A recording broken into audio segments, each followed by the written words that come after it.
नमस्कार दोस्तों, कैसे हैं आप सभी। आशा करता हूँ अच्छे होंगे, स्वस्थ होंगे, मस्त होंगे और अपने पढ़ाई में व्यस्त होंगे। जैसे कि आप सभी जानते हैं कि आज हम देखने वाले हैं, थंबनेल से आप सभी को पता चल गया होगा कि दी प्लेटफॉर्म का जो ग्रुप डी का वॉल्यूम सेट 4 आया है, दी प्लेटफॉर्म का ग्रुप डी का वॉल्यूम 4 आया है, इसका मैथ का सेट नंबर 5 देखने वाले हैं। मैथ का सेट नंबर 5 देखने वाले हैं। तो चलिए, अगर आप हमारे चैनल पे नए हैं तो चैनल को सब्सक्राइब कर लीजिए, साथ ही साथ बेल आइकन को दबा लीजिए ताकि हम कोई भी वीडियो अपलोड करें उसका नोटिफिकेशन आप सभी को मिलता रहे। और अभी तक अगर आपने सेट 4 तक नहीं देखा है तो प्लेलिस्ट बना हुआ है, आप जाकर वहां से देख सकते हैं। तो चलिए, बिना टाइम वेस्ट की क्लास को शुरू करते हैं और आज का पहला क्वेश्चन स्टार्ट करते हैं। ठीक है, वीडियो अगर आप सभी को अच्छा लगे तो लाइक जरूर कीजिएगा। कंजूसी करते हैं लाइक करने में, आपके लाइक से मुझे मोटिवेशन मिलेगा और मैं ऐसे ही कंटिन्यू वीडियो बनाता रहूँगा। तो आज का पहला क्वेश्चन ये रहा कि एक वस्तु का अंकित मूल्य 400 रुपया था, किंतु दुकानदार ने इस पर 25% और 15% की दोहरी छूट दे दी। तो उसने वस्तु को कितने में बेचा, ये पूछ रहा। अब देखिए, एमआरपी जो है, मार्क प्राइस जो है वो कितना था, 400 रुपया था। इस वस्तु का एमआरपी 400 रुपया है। मान लीजिए किसी भी वस्तु का अगर उस पर आप 25% डिस्काउंट देते हैं तो कोई भी काम होता है 100% पे। अगर आप 25% पहले डिस्काउंट देते हैं तो उस माल को 75 रुपये में बेचिएगा, 100 रुपये में। 100 रुपये टोटल, 100 रुपये उसका कॉस्ट था। अगर 25% डिस्काउंट दे दिए तो आप उसको 75/100 में बेचिएगा। दूसरा केस। दूसरा कह रहा है 15% की दोहरी छूट दी गई, एक और 15% की छूट दी गई, यानी कि 85/100। काम खत्म। 2 जीरो से 2 जीरो काट दीजिए, 4 से इसको काट दीजिए, कट जाएगा 25 25 125। 5 से काट दीजिए 50 25, 5 से ये कट जाएगा कितना बार में, 15 बार में। फिर 5 से 15 काट दीजिए 3 बार में, इसका गुना कर दीजिए, 5 3 15 के 5, हाथ में 1, 8 3 के 24 से 25, यानी कि उसका कितना डिस्काउंट देने के बाद कितना बढ़ा उसका कॉस्ट प्राइस, यानी कि उस वस्तु में कितने को बेचा, तो 255 रुपया में उस वस्तु को बेचा। तो ऑप्शन बी जो होगा वो क्या हो जाएगा, आपका राइट आंसर हो जाएगा। चलिए, अगला प्रश्न देखते हैं, क्वेश्चन नंबर 2। क्वेश्चन नंबर 2 कहता है कि 2 अंकों वाली संख्या के अंकों का योग 15 है और अंकों का अंतर 3 है, तो 2 अंकों वाली संख्या ज्ञात कीजिए। देखिए, इस तरह का प्रश्न जो है इसे डायरेक्ट आप ऑप्शन से कर सकते हैं। देखिए कैसे, ऑप्शन ए में 9 6 है, ऑप्शन बी में 8 9 है, ऑप्शन सी में 78 है, ऑप्शन डी में 188 है। इसको तो पहले काट दीजिए।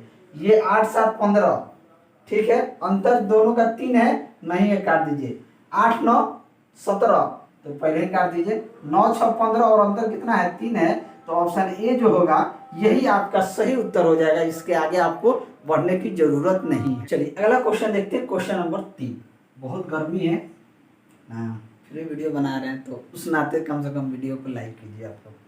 चलिए, क्वेश्चन नंबर 3 कहता है कि 4x² प्लस kx प्लस 5 को x माइनस 1 से विभाज्य है, यह व्यंजक और किससे विभाजित होगा, ये भी पूछ रहा है। चलिए, कुछ नहीं कीजिए, जब भी अगर आपको विभाज्य, इसको भाग वाला जो क्वेश्चन दे दे और इस तरीके से व्यंजन आपको दे दे, ये वाला जो वैल्यू जिससे आपको भाग देना है उसको सबसे पहले 0 के बराबर कीजिए। अगर आप x माइनस 1 को 0 के बराबर कीजिएगा तो आपको x का वैल्यू क्या निकल के आ जाएगा, 1। जब x का वैल्यू 1 निकल के आ जाएगा तो वो वैल्यू जो है, जो इक्वेशन आपको गिवन है उसमें x के जगह पे 1 रख के यहाँ पे कीजिए। अगर यहाँ रखेंगे तो 4 गुना 1 का स्क्वायर प्लस k गुना 1 प्लस 5 बराबर 0। यहाँ से ये क्या हो जाएगा, 4 प्लस k प्लस 5 बराबर 0। 4 5 9, तो k का मान यहाँ से क्या आ जाएगा, उधर जाके k का मान -9 आ जाएगा। k का मान जब -9 आ गया तो इस k के जगह पे जब हम -1 9 रखेंगे तो इक्वेशन हमारा क्या बन के आएगा, 4x² माइनस का 9x प्लस 5। क्या हम इसे तोड़ सकते हैं, बिल्कुल तोड़ सकते हैं। पहले तो 4 5 20, इसका c से गुना हो जाएगा, 4 5 20। अब इसका फैक्टर करेंगे तो 4x² minus 4x minus 5x plus 5। यहाँ से अगर x कॉमन ले लेंगे तो यहाँ बचेगा 4x माइनस का, यहाँ x कॉमन लेंगे तो क्या हो जाएगा, 4x माइनस का 4। यहाँ क्या बचेगा, नहीं, यहाँ हम 4x कॉमन लेते हैं यहाँ अगर हम 4x कॉमन लेंगे तो यहाँ क्या बचेगा x माइनस का 1, यहाँ -5 कॉमन लेंगे बचेगा x माइनस का 1। यहाँ से क्या इक्वेशन निकल के आएगा 4x minus 5 into x minus 1। एक तो वैल्यू दिया है x माइनस 1, दूसरा किससे विभाजित हो जाएगा, यानी कि 4x माइनस 5 से भी ये विभाजित हो जाएगा। तो 4x माइनस 5 यानी कि ऑप्शन बी में है, जो कि आपका सही उत्तर हो जाएगा। अगर वीडियो आप सभी को अच्छा लगे तो लाइक ज़रूर कीजिएगा। आप देख सकते हैं बहुत गर्मी होता है फिर भी वीडियो बनाना पड़ता है। चलिए अगला क्वेश्चन है क्वेश्चन नंबर 4। क्वेश्चन नंबर 4 कहता है कि 4 घनों जिनमें से प्रत्येक की भुजा की माप 8 सेंटीमीटर है को एक के बाद एक करके एक पंक्ति में व्यवस्थित किया जाता है। इस प्रकार निर्मित ठोस का कुल पृष्ठीय क्षेत्रफल ज्ञात कीजिए। एक घन है, बात को समझिएगा। घन क्या होता है जी, इसी तरीके से घन होता है, ठीक है। ये 3D में बात को समझिएगा। ये घन है, मान लीजिए लीडो छक्का जो होता है ना, इसका भुजा ये भी आपका 8 होगा, ये भी 8 होगा, ठीक है, और आपका जो भी ऊंचाई होगा वो भी 8 होगा। बात को समझिएगा, ये सब 8 है। अगर इस तरीके से 8 सेंटीमीटर को अगर 4 की जगह मान लीजिए ये एक घन है, एक 8 सेंटीमीटर है, एक और 8 सेंटीमीटर लगा दिए, एक और 8 सेंटीमीटर लगा दिए, एक और 8 सेंटीमीटर, तो ये टोटल घन का लंबाई कितना हो गया जी। तो टोटल इस घन की लंबाई देखें 8 चौके 32 सेंटीमीटर हो गया। कितना हो गया 32 सेंटीमीटर। कितना हो गया 32 सेंटीमीटर इसका लंबाई हो गया। अब हमसे कह रहा है कुल पृष्ठीय क्षेत्रफल। लंबाई यहाँ पे हमारा कितना आ गया 8, लंबाई 8, लंबाई 32, चौड़ाई 8 और ऊंचाई भी क्या है 8। कुल अगर उसका पृष्ठीय क्षेत्रफल देखा जाए तो ये कितना होता है 2 गुने लंबाई गुने चौड़ाई, चौड़ाई गुने ऊंचाई प्लस ऊंचाई गुने लंबाई। बस लगा दीजिए 2 गुना लंबाई गुना चौड़ाई, लंबाई गुने चौड़ाई यानी 8 गुना 32 प्लस चौड़ाई गुने ऊंचाई प्लस ऊंचाई गुने लंबाई। कर दीजिए कितना हो जाएगा 8 दूनी 16 के 6, हाथ में 1, 8 दूनी 24 से 25, 256, 8 8 64, ये आपका 256।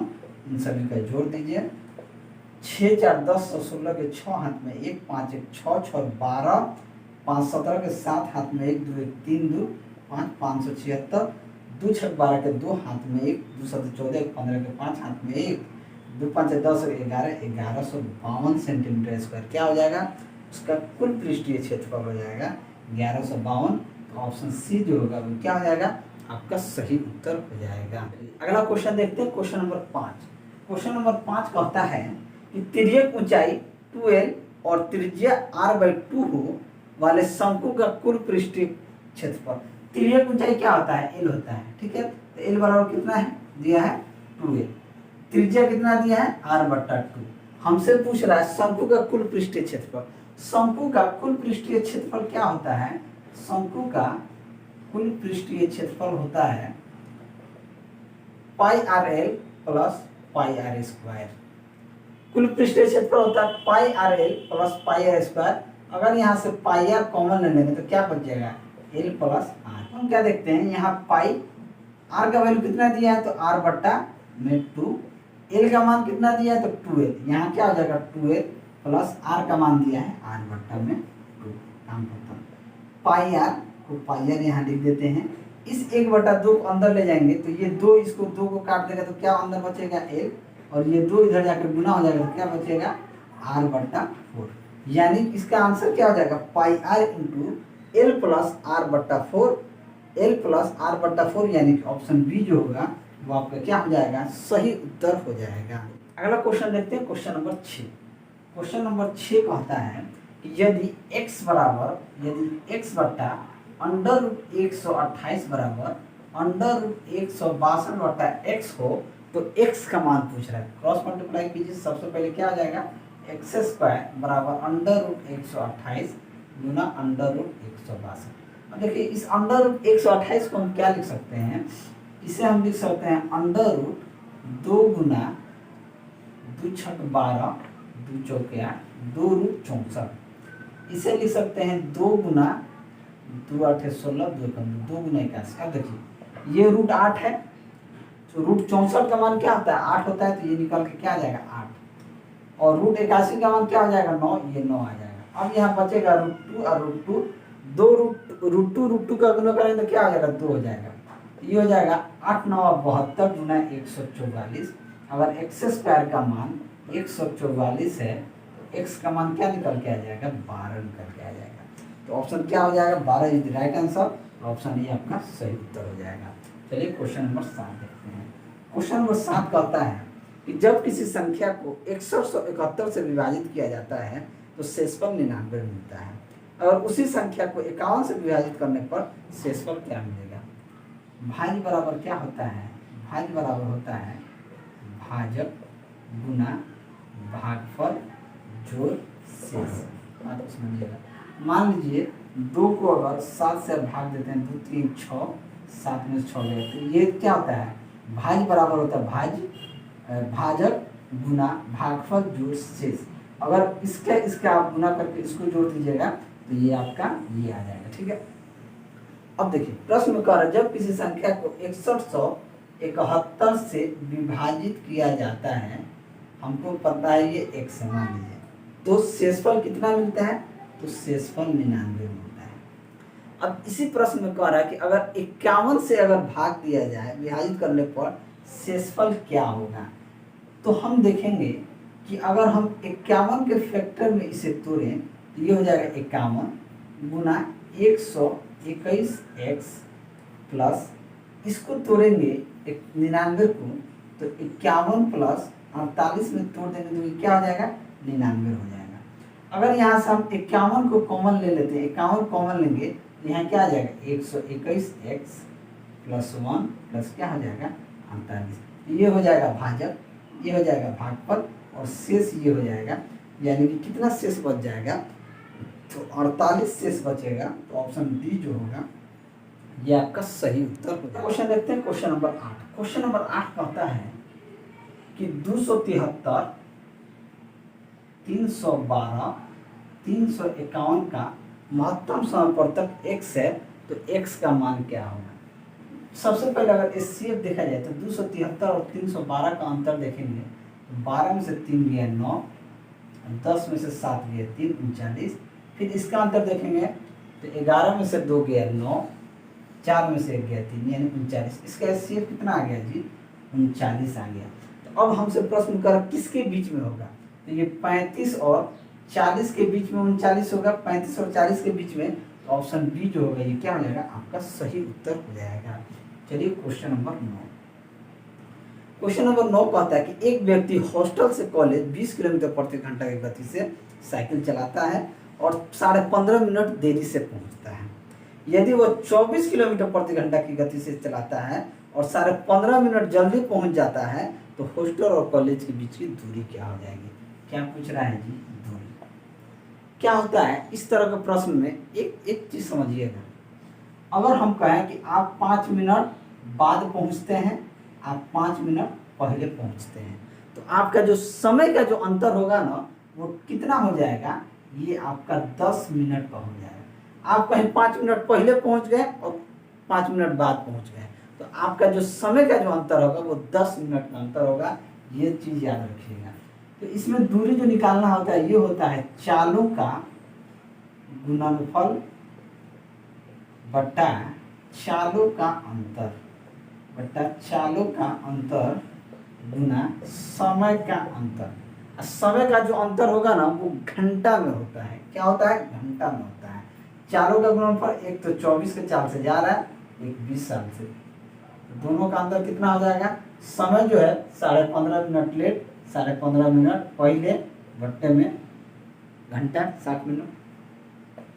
ये हो जाएगा 24 गुना 20 बट्टा 24 माइनस 20 4 गुना 15 15 30 31 बट्टे में 60, 4 6 24 20 3 60 3 दूनी 6 31 दूना 62, यानी कितना दूरी हो जाएगा जी 62 किलोमीटर।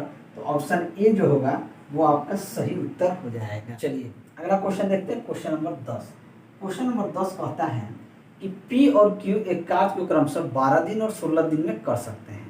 P ने अकेले काम शुरू किया कि कितने दिनों के बाद क्यू को पी के साथ काम करना चाहिए ताकि कार्य 9 दिन में समाप्त हो जाए। पी का कार्य 12 दिन में करता है और क्यू जो है 16 दिन में। इन दोनों का अगर देखा जाए एलसीएम 12 16 का 48, तो पी की क्षमता की बात की जाए तो 48/12 यानी कि 4 हो जाएगा और क्यू की क्षमता हो जाएगी 48/16 यानी कि 3 हो जाएगा। ठीक है, अब कह रहा है काम जो है 9 दिन में समाप्त करना है। बात को समझिएगा, काम जो है पी और क्यू अगर 4 + 3 7 के एफिशिएंसी से 9 दिन में काम समाप्त करते हैं तो 4 3 7 9 7 63, यानी कितना काम होना चाहिए? 63 काम होना चाहिए। लेकिन काम कितना है जी?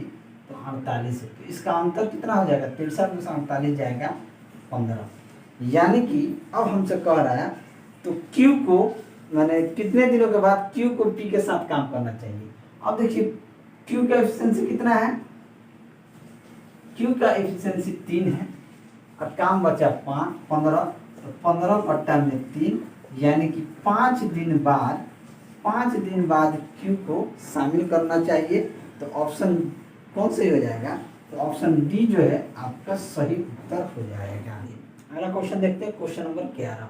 क्वेश्चन नंबर 11 कहता है कि 305 रुपया को इस प्रकार 3 भाग में विभाजित करें कि पहले का 3/7, दूसरे का 2/3 और तीसरे का 4/5 बराबर हो और तीसरे का हिस्सा ज्ञात करना। बात को समझिएगा, अगर मान लें कि ए बी सी 3 है, पहले का 3/7, दूसरे का 2/3, तीसरे का यानी सी का 4/5 बराबर हो। अगर इसको एक कोफिशिएंट के बराबर कर देते हैं, एक चर के बराबर कर देते हैं, तो अगर यहाँ से ए का बात देखेंगे तो ए क्या हो जाएगा?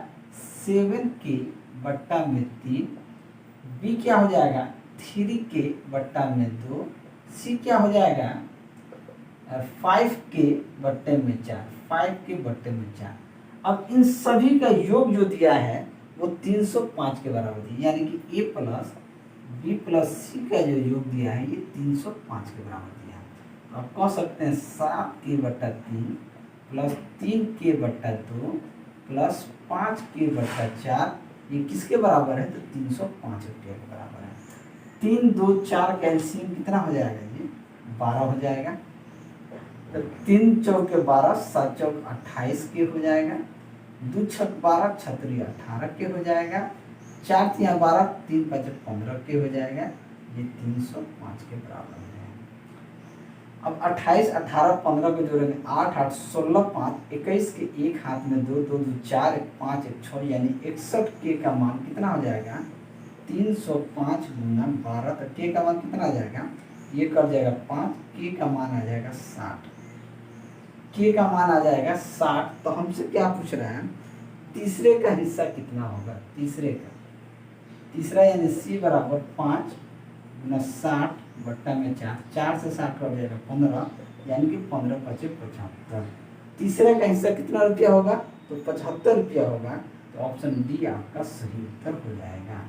चलिए अगला क्वेश्चन देखते हैं, क्वेश्चन नंबर 12। क्वेश्चन नंबर 12 कहता है कि जिस समांतर श्रेणी का 9वां और 5वां पद क्रमशः 17.25 और 13.25 है, उस समांतर श्रेणी के पहले 16 पदों का योगफल कितना हो जाएगा?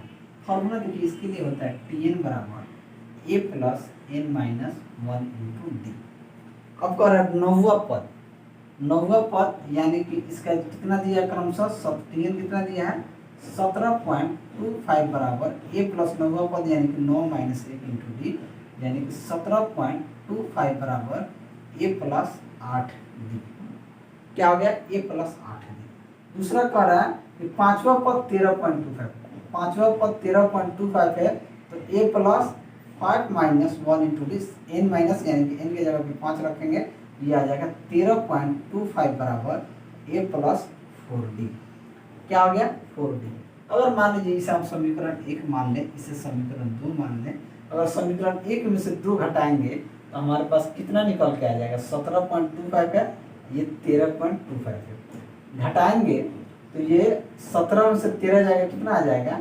4 आ जाएगा। ये 1 कट जाएगा, 8d में से 4d जाएगा, यानी कि 4d। यहाँ से d का मान क्या निकल के आ गया? 1।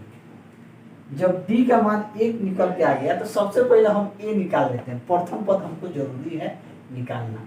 तो अगर कितना d बराबर 1 है, यानी कि d बराबर 1 है, तो यहाँ से a का मान निकाल लेंगे, किसी में भी पुट करेंगे तो समीकरण 1 में रखेंगे तो 17.25 बराबर a प्लस 8 गुना 1, इधर आगे क्या हो जाएगा 17.25 माइनस का 8, यानी कि हो जाएगा 9.25। क्या हो गया, a का मान 9.25 आ गया। तो 16वां पद पूछ रहा है, तो इस 16 की बात की जाए तो n/2 2a plus n minus 1 into D, ये योगफल के लिए होता है। n कितना है 16, 16/2, 2 गुना प्रथम पद कितना आ गया 9.25, तो 9.25 प्लस 16 माइनस 1, डी कितना है जी, डी का वैल्यू हम 1 निकाले हैं, तो ये आपका 1। काम खत्म, 2 से 16 काट दीजिए, 8 बार में दिया गया 8 इंटू 16 में से 1 जाएगा 15 और इसका गुना कर देंगे तो 9 दूना 18, ये हो जाएगा 18.50 प्लस 15, ये कितना आ गया 8 गुना 0.50 तो रहेगा ही, 8 5 13 के 3, हाथ में 1 1 1 2 1 3, यानी कि 33.5। अब करेंगे तो 8 3 के 24 के 4, हाथ में 2, 8 3 के 24 और 2 26, 8 5 40, यानी कि 268। इसका क्या आंसर हो जाएगा 268, यानी कि ऑप्शन सी जो होगा ये आपका सही उत्तर हो। चलिए अगला क्वेश्चन देखते हैं, क्वेश्चन नंबर 13। क्वेश्चन नंबर 13 कहता है कि √225/14 गुना √196/22 गुना √484/15। √225 का मान क्या होता है 15, ये 14, √196 का मान होता है 14, ये 22, √484 का मान होता है 22, ये 15, 14 14 22 22 15 15 कट के क्या हो गया 1, इसका मान क्या हो जाएगा 1, तो ऑप्शन बी आपका सही उत्तर हो जाएगा। चलिए क्वेश्चन नंबर 14। क्वेश्चन नंबर 14 कहता है कि log 144 का मान क्या होगा। log 144 को हम लिख सकते हैं log 16 गुना 9। क्या लिख सकते हैं log 16 गुना 9। अब इस log 16 को हम लिख सकते हैं 2 के पावर 4 गुना 3 का स्क्वायर। अगर इन दोनों को अलग अलग खोलें तो हम इसे लिख सकते log a इंटू बी अगर कहें, ये हो जाएगा log 2 के पावर 4 प्लस log 3 का स्क्वायर। इसको खोलें तो ये हो जाएगा 4 log 2 प्लस ये आपका 2 log 3, यानी कि 2 log 3, यानी कि इसका आंसर क्या हो जाएगा 4 log 2 प्लस 2 log 3। तो ऑप्शन कौन सही हो जाएगा, ऑप्शन बी जो होगा ये आपका सही उत्तर हो जाएगा। अगला क्वेश्चन देखते हैं, क्वेश्चन नंबर 15। क्वेश्चन नंबर 15 कहता है एक समांतर चतुर्भुज की निकटवर्ती भुजाएं 36 सेंटीमीटर तथा 27 सेंटीमीटर है। यदि उस चतुर्भुज की छोटी भुजाओं के बीच की दूरी 12 सेंटीमीटर है तो बड़ी भुजाओं के बीच की दूरी ज्ञात कीजिए। समांतर चतुर्भुज का क्षेत्रफल जो होता है, समांतर चतुर्भुज का क्षेत्रफल जो होता है आधार गुणे ऊंचाई। अब देखिए आधार गुना ऊंचाई होता है तो छोटी भुजा का ऊंचाई, छोटी भुजा का ऊंचाई, छोटी भुजा गुना ऊंचाई बराबर बड़ी भुजा गुने अगर ऊंचाई होता है तो। अब देखते हैं उस चतुर्भुज की छोटी भुजाओं के बीच की दूरी 12 सेंटीमीटर है तो छोटी भुजा यानी कि 27 और ऊंचाई कितना है 12, बड़ी भुजा यानी कि 36 और इसका ऊंचाई हमको निकालना है। तो कर दीजिए ना, 9 चौक के 36, 9 3 27, 4 3 12, 3 के 9, यानी कि ऊंचाई क्या हो जाएगी, यहाँ पे ऊंचाई आपकी होगी 9 सेंटीमीटर। तो ऑप्शन डी जो होगा ये आपका क्या हो जाएगा, सही उत्तर हो जाएगा। चलिए अगला क्वेश्चन देखते हैं, question number 16। Question number 16, question number 16 कहता है कि cos थीटा बटा 1 minus sine theta minus cos theta बटा 1 प्लस साइन थीटा का मान 2 है तो थीटा का मान क्या होगा। 1 minus sine theta, 1 plus sine theta, सबसे पहले 1 minus sine theta into 1 plus sine theta, इसको काटेंगे तो ये आ जाएगा cos theta into 1 plus sine theta minus ये इससे कट जाएगा तो ये आ जाएगा cos theta into 1 minus sine theta जो कि 2 के बराबर है। 1 minus sine square theta 1 plus sine square theta 1 minus sine square theta हो जाएगा। ऊपर हो जाएगा cos theta plus cos theta into sine theta minus cos theta plus cos theta into sine theta बट्टे में हो जाएगा 1 माइनस साइन स्क्वायर थीटा बराबर कॉस स्क्वायर थीटा। अब देखिए कॉस थीटा ये आपका क्या हो जाएगा cos theta into cos theta minus cos theta into sine theta.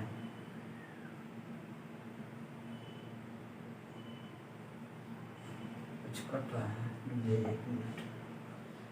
अगर ये कॉस थीटा इंटू माइनस का कॉस थीटा ये अगर हम कर लें तो cos theta into cos theta minus sine theta तो ये माइनस ये आपका माइनस कॉस थीटा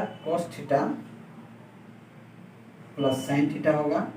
तो ये कॉस थीटा और ये कॉस थीटा कट जाएगा तो यहाँ क्या बच जाएगा 2 कॉस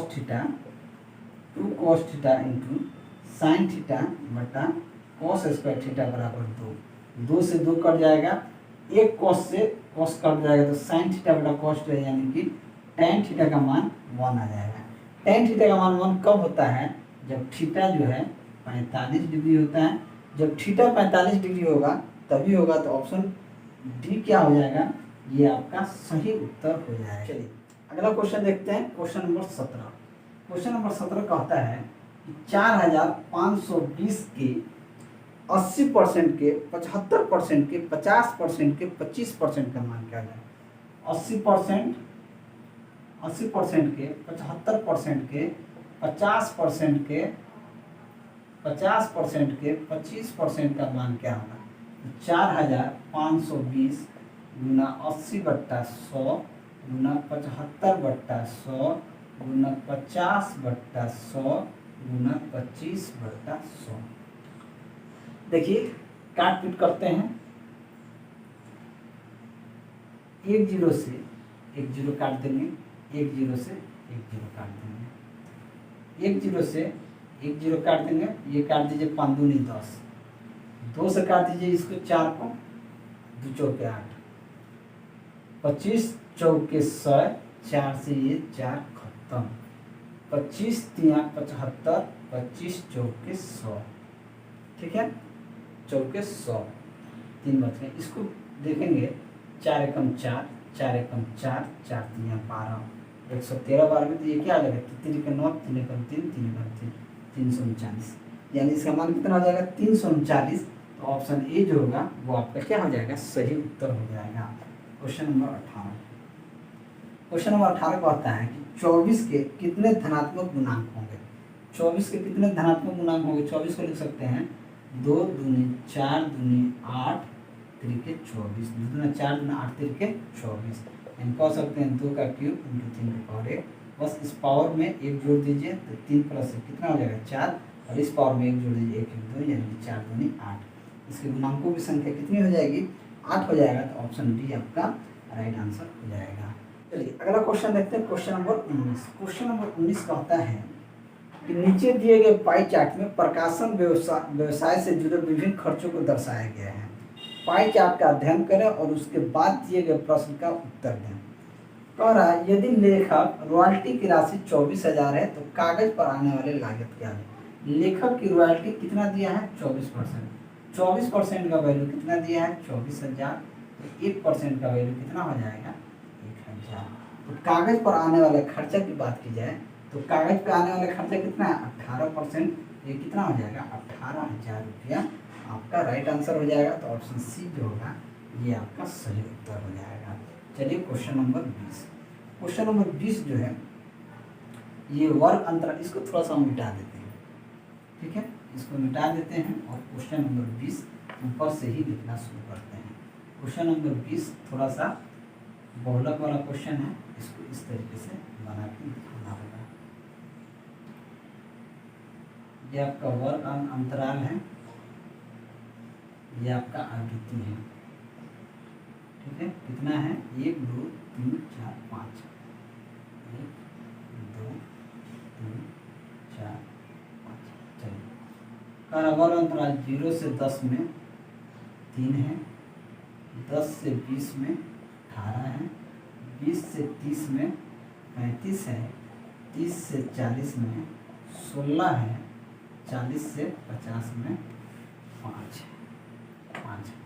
अब देखिए बहुलक वर्ग में बहुलक वर्ग देखा जाए, इसमें बहुलक वर्ग देखा जाए तो जिसका आवृत्ति सबसे ज़्यादा है बहुलक वर्ग क्या हो जाएगा, जिसका आवृत्ति जो है यानी कि 20 और 30 में कितना है 35 है, कितना है 35 है, तो बहुलक वर्ग 35 हो जाएगा, ये 20-30 हो जाएगा। अब देखिए इसको हम F0 भी कहते हैं, क्या कहते हैं F0।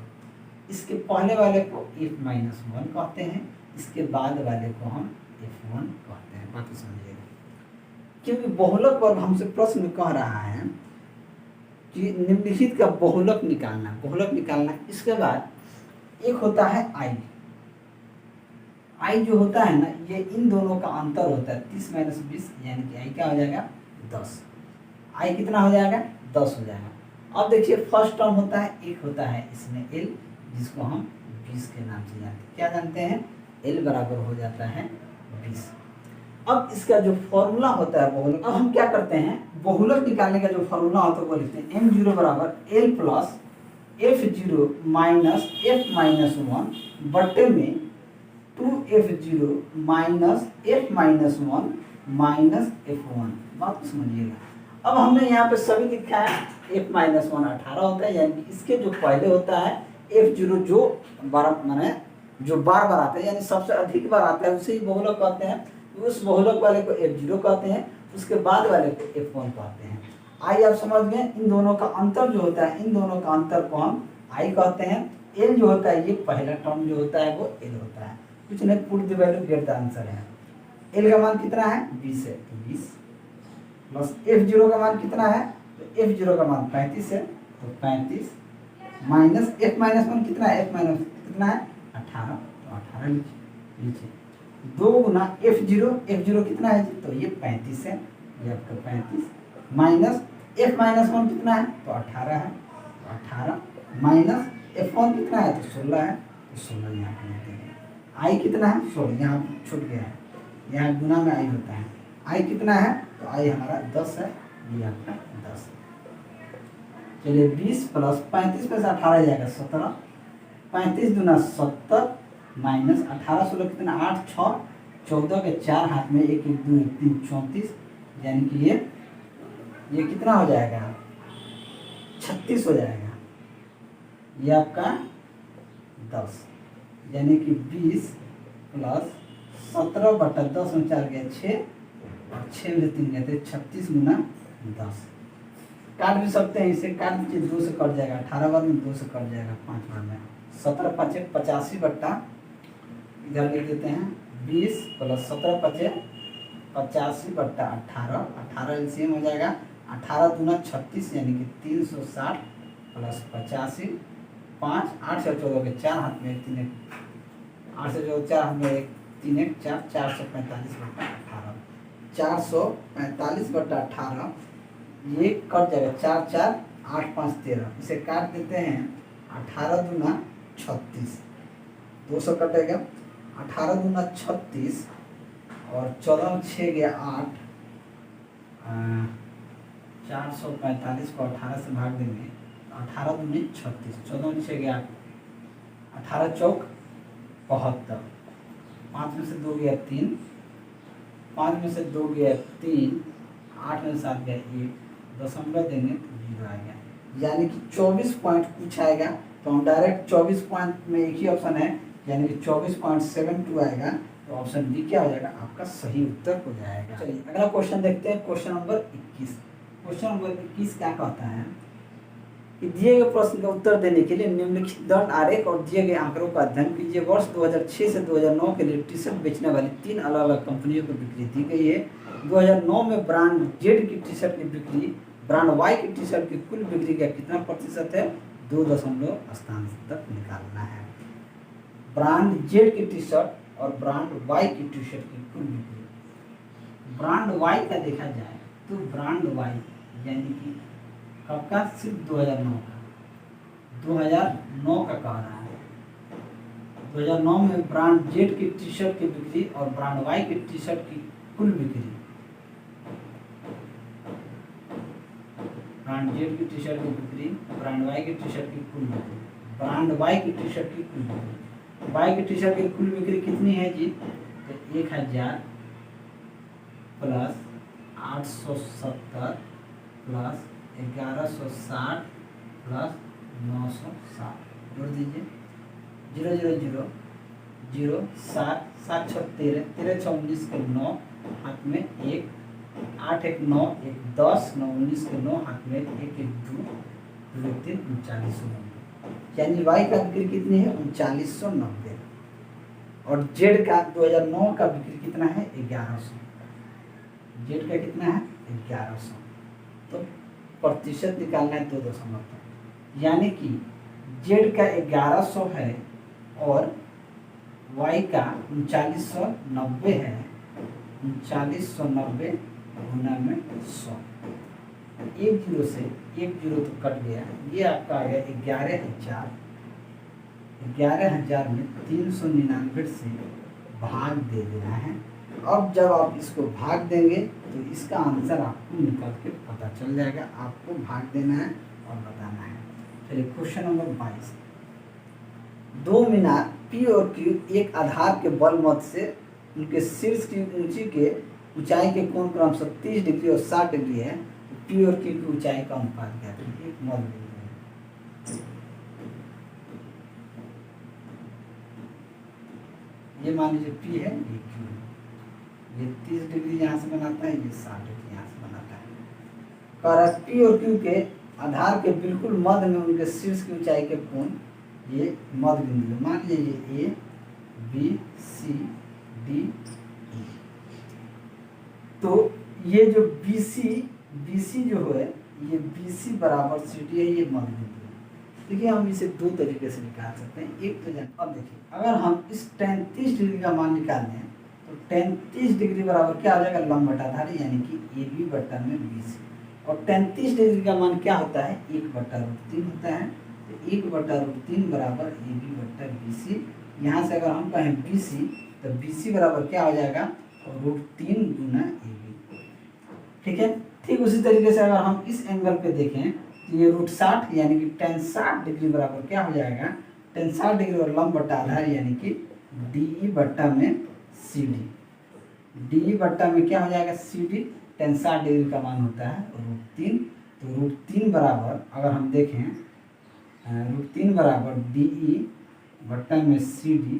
अगर CD को हम इधर कर दें तो ये क्या हो जाएगा? DE बट्टा में √3।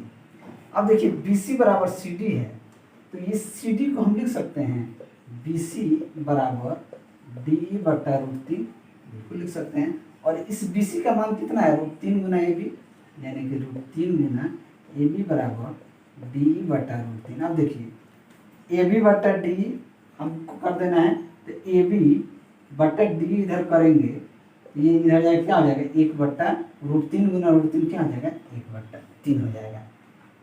यानी कि AB बटा DE का मान कितना आ जाएगा? 1/3 आ जाएगा। तो ऑप्शन ए जो होगा ये आपका सही उत्तर हो जाएगा।